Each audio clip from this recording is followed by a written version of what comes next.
Hello കൂട്ടുകാരെ, എല്ലാവർക്കും നിജോസ് വേൾഡിൻ്റെ പുതിയൊരു വീഡിയോയിലേക്ക് സ്വാഗതം. എല്ലാവരും സുഖമായിട്ടിരിക്കുന്നെന്ന് വിശ്വസിക്കുന്നു. ഞങ്ങളിവിടെ സുഖമായിട്ടിരിക്കുകയാണ്. അപ്പോൾ എല്ലാവരും സന്തോഷത്തോടെയും ആരോഗ്യത്തോടെയും ഒക്കെ ഇരിക്കുക കേട്ടോ. ഇന്നത്തെ വീഡിയോയിൽ സംസാരിക്കുന്നത് പ്രഗ്നൻസി ഹോർമോൺ, അതായത് HCG ഹോർമോൺ ശരീരത്തിൽ കൂടിക്കഴിഞ്ഞ് കഴിഞ്ഞാൽ നിങ്ങൾക്ക് ഉണ്ടാകാൻ സാധ്യതയുള്ള 4 ഏറ്റവും കോമൺ ആയിട്ടുള്ള പ്രഗ്നൻസി ലക്ഷണത്തിനെ പറ്റിയിട്ടാണ് കേട്ടോ. അപ്പോൾ അതെന്തൊക്കെയാണെന്ന് നമുക്ക് നോക്കാം. വീഡിയോ നമുക്ക് സ്റ്റാർട്ട് ചെയ്യാം. ഇവിടെ സംസാരിക്കാൻ പോകുന്നത് നിങ്ങളെല്ലാവരും കേട്ടിട്ടുള്ള സോക്കോൾഡ് ആയിട്ടുള്ള 4 പ്രഗ്നൻസി ലക്ഷണത്തിനെ പറ്റിയിട്ടാണ്. ഈ 4 ലക്ഷണവും നമുക്കുണ്ടാവുന്നത് HCG എന്ന് പറയുന്നൊരു ഹോർമോൺ ശരീരത്തിൽ ഇൻക്രീസ് ആവുന്നത് കൊണ്ടാണ്. അപ്പോൾ എന്താണ് HCG ഹോർമോൺ എന്ന് നമുക്ക് ആദ്യം തന്നെ നോക്കാം. HCG അല്ലെങ്കിൽ ഹ്യൂമൻ കൊറിയോണിക് ഗൊണാഡോട്രോഫിൻ എന്ന് പറയുന്ന ഹോർമോൺ നമ്മൾ പ്രഗ്നൻ്റ് ആകുന്ന സമയത്ത് നമ്മുടെ ശരീരത്തിൽ ഇൻക്രീസ് ആയി വരുന്ന ഹോർമോണാണ്. പ്രഗ്നൻസി നമുക്ക് പോസിറ്റീവ് ആയി കഴിഞ്ഞ് കഴിഞ്ഞാൽ ശരീരം HCG ഹോർമോൺ പുറപ്പെടുവിക്കാനായിട്ട് തുടങ്ങും. പ്രഗ്നൻ്റ് അല്ലാത്തൊരു സ്ത്രീയുടെ ശരീരത്തിലും HCG ഹോർമോൺ ഉണ്ടാകും. അതിൻ്റെ വാല്യൂ പക്ഷേ ഭയങ്കര ചെറുതായിരിക്കും. 5നേക്കാളും കൂടുതലായിട്ടും HCG ഹോർമോൺ നമുക്ക് ഉണ്ടെങ്കിൽ മാത്രമേ പ്രഗ്നൻസി കൺഫേം ചെയ്യാനായിട്ട് സാധിക്കുകയുള്ളൂ. അതും നമുക്ക് ഈ പ്രഗ്നൻസി വാലിഡ് ആണ് എന്ന് മനസ്സിലാകണമെങ്കിൽ ഒരു 48 hours കൂടുന്നതിനനുസരിച്ചിട്ടും ഈ ഹോർമോണിൻ്റെ വാല്യൂ ഒരു 80% അല്ലെങ്കിൽ ഒരു 90% കൂടാനായിട്ടോ ഡബിൾ ആവാനായിട്ടോ ഈ ഒരു ഹോർമോൺ സാധിക്കുന്നുണ്ടെങ്കിൽ ആ പ്രഗ്നൻസി നമുക്ക് ഹെൽത്തി പ്രഗ്നൻസി ആണെന്ന് പറയാനായിട്ട് സാധിക്കും. ഏകദേശം ഒരുപാട് നാളുകൾ നമ്മുടെ പ്രഗ്നൻസിയുടെ ഫസ്റ്റത്തെ ട്രൈമസ്റ്ററൊക്കെയുള്ള സമയങ്ങളിൽ HCGയുടെ ഹോർമോൺ നമുക്ക് ഡബിൾ ആവാറുണ്ട്. ചില ആളുകൾക്ക് ഇങ്ങനെ ഡബിൾ ആവുന്നതിൻ്റെ ഭാഗമായിട്ട് ഒരുപാട് പ്രഗ്നൻസി സിംറ്റംസ് ഉണ്ടാവാറുണ്ട്.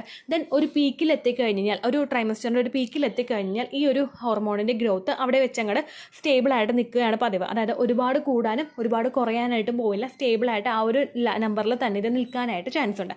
അങ്ങനെ നിൽക്കുന്നതിൻ്റെ ഭാഗമായിട്ട് ഒരുപാട് ആളുകൾക്ക് ഫസ്റ്റത്തെ ഒരു ട്രൈമസ്റ്റർ കഴിഞ്ഞ് കഴിയുമ്പോൾ പ്രഗ്നൻസിയുടെ ആലസ്യങ്ങളും തളർച്ചകളും ഒക്കെ കുറയാനായിട്ടും ചാൻസ് ഉണ്ട്. അപ്പോൾ അതുകൊണ്ട് ഏറ്റവും കൂടുതൽ നമുക്ക് ഉണ്ടാവാൻ സാധ്യതയുള്ള ലക്ഷണങ്ങൾ ഏതൊക്കെയാണെന്ന് നമുക്ക് നോക്കാം. ഫസ്റ്റത്തേതെന്ന് പറയുന്നത് ക്ഷീണമാണ്. പ്രഗ്നൻസി ഹോർമോൺ ശരീരത്തിൽ കൂടുമ്പോഴേക്കും പല ആളുകൾക്കും ക്ഷീണവും തളർച്ചയും ഉണ്ടാവാറുണ്ട്. രാത്രിത്തെ പോലെ തന്നെ രാവിലെയും എവിടെയെങ്കിലും കിടന്നുറങ്ങിയാൽ മതി എന്നുള്ളൊരു ടെൻഡൻസി ആയിരിക്കും നമുക്ക് ഏറ്റവും കൂടുതൽ അനുഭവപ്പെടുന്നത്.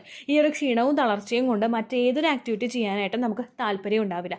അതുപോലെ തന്നെ പ്രൊജസ്ട്രോൺ ഹോർമോൺ ശരീരത്തിൽ കൂടുമ്പോഴും ഈ ഒരു ലക്ഷണം നിങ്ങൾക്ക് ഭയങ്കര വേഴ്സ് ആയിട്ട് അനുഭവപ്പെടാറുണ്ട്. പക്ഷേ HCGയുടെ ഒരു കാര്യം കൊണ്ടാണ് നിങ്ങൾക്ക് ഈ ഒരു തളർച്ചയും ക്ഷീണമൊക്കെ ഉണ്ടാവുന്നതെങ്കിൽ പ്രഗ്നൻസി പോസിറ്റീവായ ഒരു ഫസ്റ്റത്തെ ട്രൈമസ്റ്റർ കഴിയുന്ന ആ ഒരു ടൈം മുതൽ തന്നെ നിങ്ങൾക്ക് ഈ ഒരു ലക്ഷണം കുറഞ്ഞു വരാനായിട്ടും ചാൻസ് ഉണ്ട് കേട്ടോ. പ്രഗ്നൻസി പോസിറ്റീവ് ആകുമ്പോൾ തളർച്ചയും ക്ഷീണവും ഒക്കെ അനുഭവപ്പെടുന്നത് കൊണ്ട് ഓൾവേസ് ആ ഒരു ബെഡിൽ തന്നെ കിടക്കാതെ നിങ്ങൾ മാക്സിമം ആക്റ്റീവ് ആകാനായിട്ട് ശ്രദ്ധിക്കുക.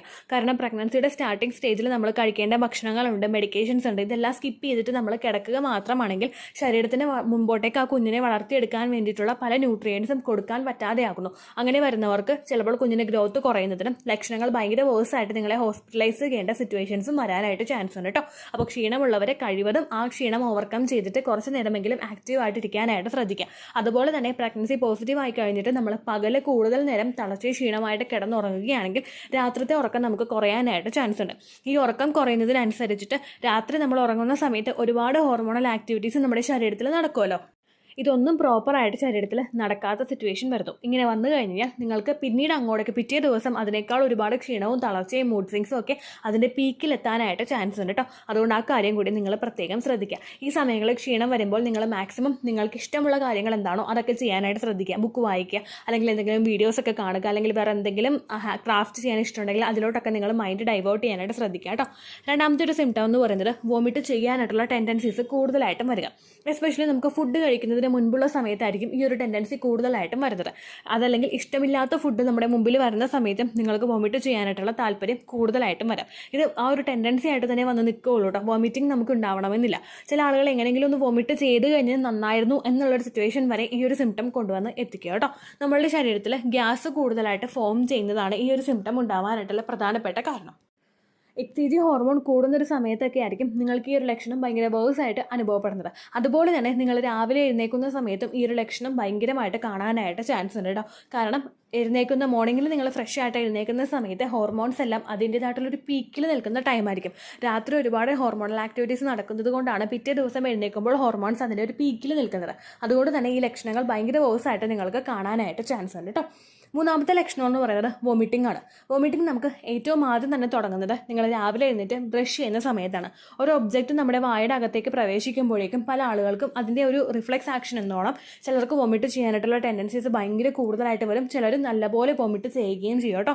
അതുപോലെ തന്നെ ഫുഡ് കാണുന്ന സമയത്തും അതുപോലെ നമ്മൾ ഗ്യാസ് കൂടുതലായിട്ട് ശരീരത്തിൽ ഫോം ആവുന്ന സമയത്തും വോമിറ്റിംഗ് നമുക്ക് കൂടാനായിട്ട് ചാൻസ് ഉണ്ട്. പ്രഗ്നൻ്റ് ആകുന്ന പല സ്ത്രീകൾക്കും വോമിറ്റിംഗ് ഏറ്റവും ആദ്യം തുടങ്ങുന്നത് രാവിലെ തന്നെ മഞ്ഞവെള്ളം വോമിറ്റ് ചെയ്തുകൊണ്ടാണ്.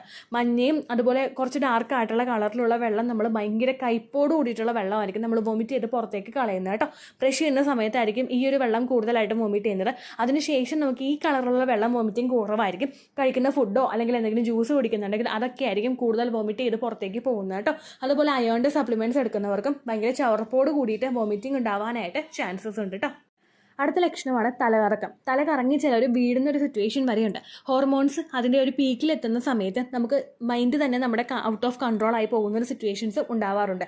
അതുപോലെ തന്നെ പ്രൊജസ്ട്രോൺ ഹോർമോണും ശരീരത്തിൽ അങ്ങോട്ട് കൂടുമ്പോഴേക്കും പെട്ടെന്ന് നമ്മൾ കുമ്പിട്ട് നിവരുന്ന സിറ്റുവേഷൻ, അല്ലെങ്കിൽ ഇരുന്നിട്ട് എഴുന്നേക്കുന്ന സിറ്റുവേഷൻ, അല്ലെങ്കിൽ കിടന്നിട്ട് എഴുന്നേക്കുന്ന സിറ്റുവേഷൻ, ഈ സമയങ്ങളിലൊക്കെ നമുക്ക് തല കറങ്ങി വീഴുന്നത് പോലുള്ള അസ്വസ്ഥതകൾ അനുഭവപ്പെടാം.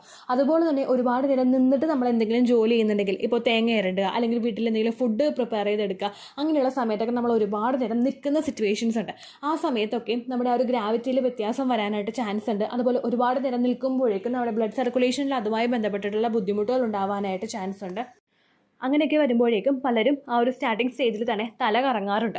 ഇത് നമ്മളുടെ ആ ഒരു സിറ്റുവേഷൻ കുറയുന്നത് ഏകദേശം ഒരു ഫസ്റ്റത്തെ ട്രൈമസ്റ്റർ തീരുന്ന ആ ഒരു സമയത്തായിരിക്കും. കാരണം അപ്പോഴേക്കും ഹോർമോൺസ് സ്റ്റേബിൾ ആവാനായിട്ട് തുടങ്ങും.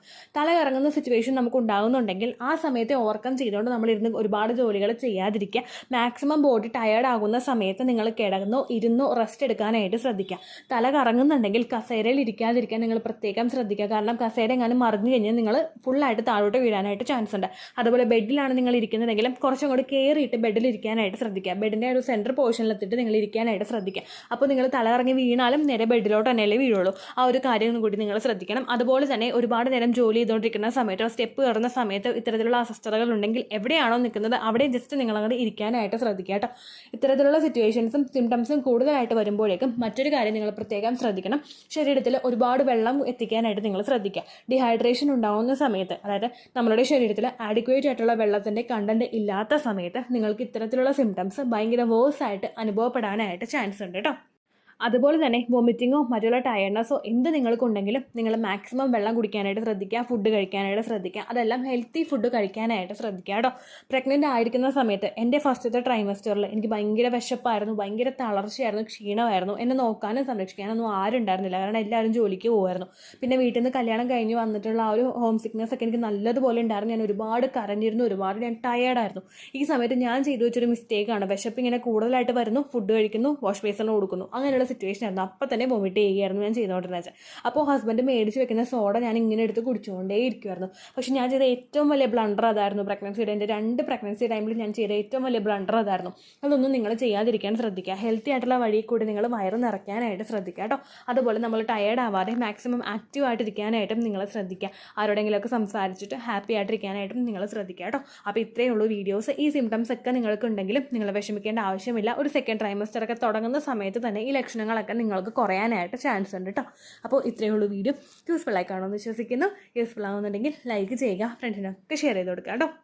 എന്തെങ്കിലും സംശയം ഉണ്ടെങ്കിൽ നിങ്ങൾ കമൻസിൽ ചോദിക്കുക. പണ്ടത്തെ വീഡിയോയ്ക്ക് കമൻസ് ഇടുന്നവർക്ക് റിപ്ലൈ ലഭിക്കുന്നില്ലെങ്കിൽ ലേറ്റസ്റ്റ് ആയിട്ട് ഞാൻ ഏത് വീഡിയോ ആണ് അപ്ലോഡ് ചെയ്യുന്നത് അതിന് താഴെ കമൻറ്റ് ഒന്ന് കോപ്പി പേസ്റ്റ് ചെയ്യാനായിട്ട് ശ്രദ്ധിക്കുക കേട്ടോ.